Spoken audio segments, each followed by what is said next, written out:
So guys, boom, please, I am begging you, please turn up the volume for 2 seconds and listen to the series of titles that I'm about to say. 5-star JJ Taylor is the next star player from Chicago. JJ Taylor receives 12 offers in 1 day. 5-star sophomore JJ Taylor brings Kevin Durant style game to New York. 6'7" JJ Taylor is Chicago's next up. 5-star this, 5-star that. Guys, you watching this video, I have a quick question. What in the world, what in the who, what in the how, guys?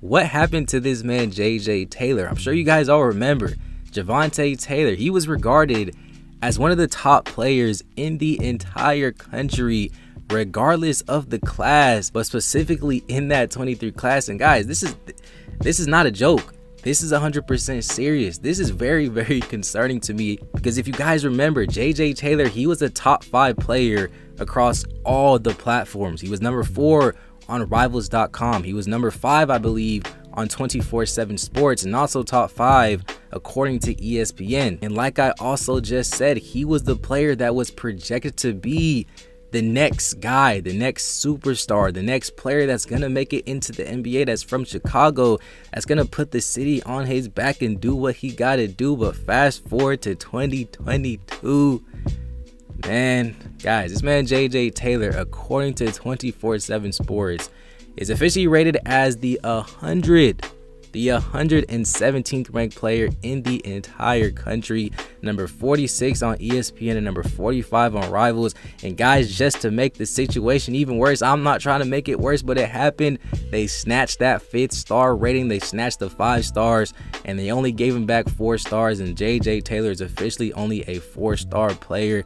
Guys, I know I said it at the beginning of the video, but I gotta say it again. I gotta ask you again, because it's just, I don't even want to keep asking you guys, but what happened?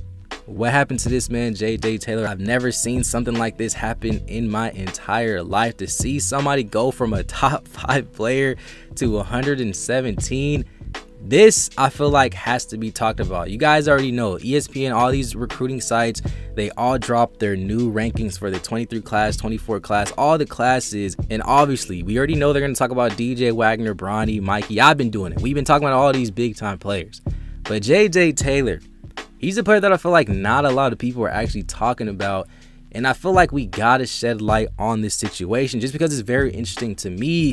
And I feel like he's actually a player that a lot of people are overlooking. And I know all these recruiting sites dropped him all the way down to number 46, 45, 117. But I promise you, JJ Taylor is easily one of the best players in the country. I've seen it with my own 2 eyes. People and fans and analysts and all these people and people on YouTube are titling videos and comparing a player to Kevin Durant.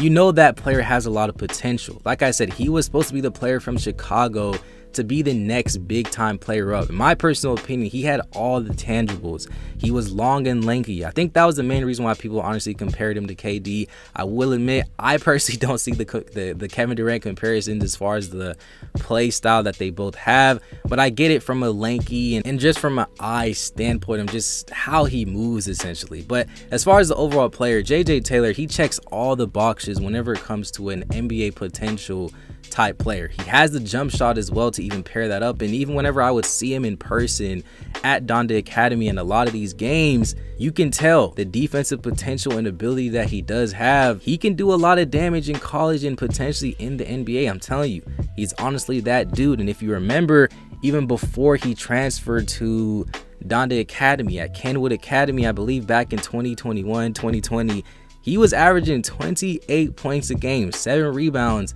and 4 assists and 2.5 steals a game as a sophomore, as a 6'8" sophomore and the 5th ranked player in the entire country. JJ Taylor was on a mission. Like I said, whenever I was watching him back then, I'm like, bro, this guy is definitely that dude.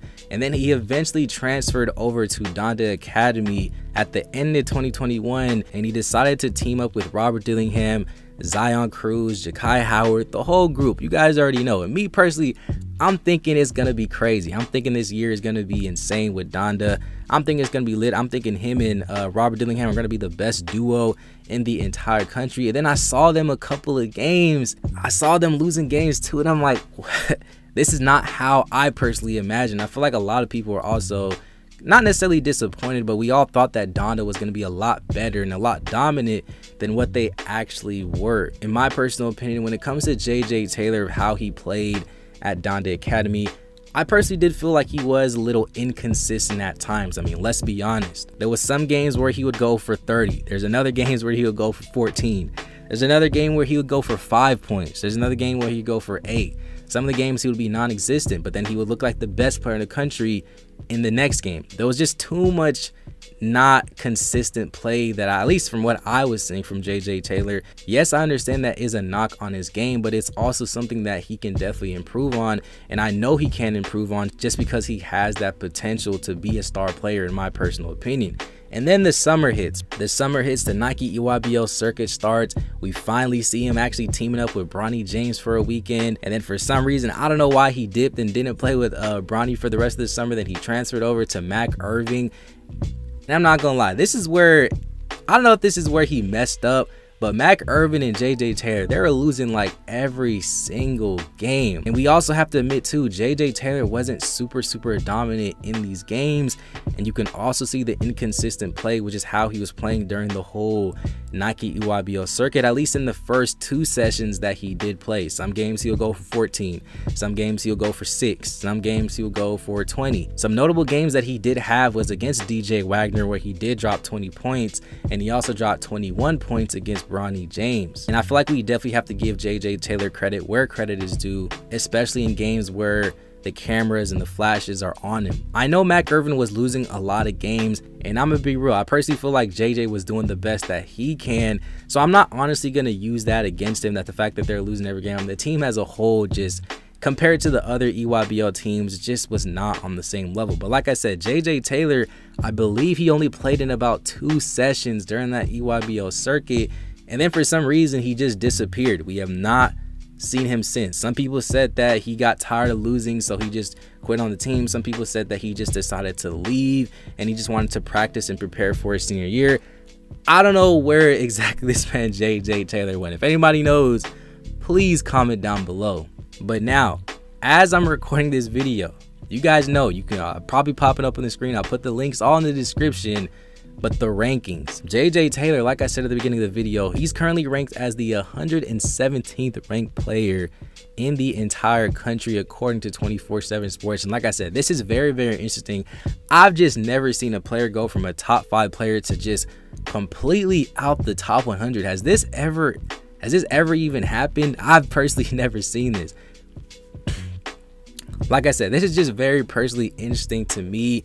I'm praying, guys, I'm honestly praying that he does bounce back and he proves all the doubters wrong, and he does prove that he's a 5-star player. There's a reason why he got 12 offers in one day. You got to be honest, that's honestly not normal, and colleges are not just going to give a player of that magnitude, or if they don't think he's good, they're not going to offer him first and foremost. So they're obviously offering him, I can't even say that, they're obviously offering him for a reason. And I will admit too, the time may be ticking for JJ Taylor when it does come to which school he is going to decide to go to. I know he hasn't decided on which school he is going to. I'm honestly interested to see where he's going to go. I know a lot of these teams are actually starting to fill up, but with a guy like JJ Taylor, I'm sure there's a lot of schools that will make a room for a guy with his potential, his magnitude, an NBA potential type player. So I'm just praying that JJ Taylor definitely has a great senior year. I believe he's still going to be playing at Donda Academy or Robert Dillingham in this 22-23 season. But you watching this video, I do want to know your overall opinions on this entire situation. Do you guys think that JJ Taylor will bounce back? Do you think he should be rated at where he's at? What do you guys personally think about JJ Taylor? Just comment down below, guys, to get a great basketball conversation started. If you're new to the channel, and if you enjoy basketball content like this, it literally takes 2 seconds. Please hit that subscribe button, hit the red button down below, leave a like, subscribe to the channel, join the free Discord, do all that fun stuff, guys. And with all that being said, guys, thanks for watching. And it's been another episode of Juice Made TV. Peace.